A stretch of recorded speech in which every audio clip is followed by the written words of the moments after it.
in a lot of environments, there's a directory, and then there's something that's called a meta directory. And the meta directory is really the one that's actually doing what I'm talking about, really going out and pulling all of that information. Meta directory, metadata is data about data.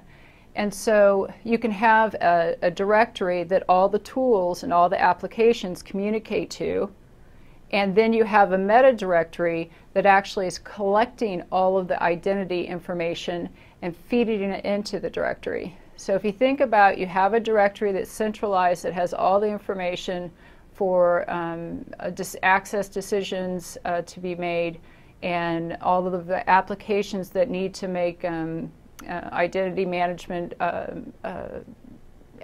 processes. The directory is a centralized place. It could have a meta directory that's actually going out and getting the information and then populating the directory itself. Now, it could be a meta directory, which means that it actually has the information that is pulled from the different what's called identity stores.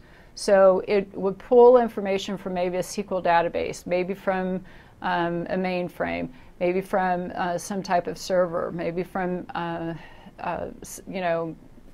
some type of another type of database. So the meta directory means the data is actually there. Now, what the industry is moving more towards is what's called a virtual directory.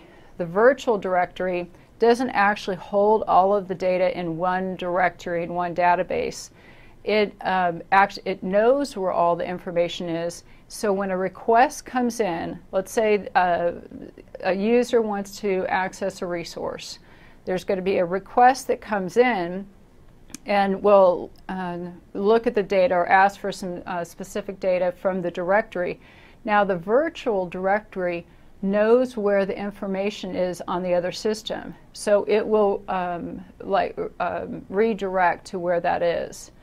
So a virtual directory doesn't actually have the information physically there in a directory, in a database, but a meta directory does.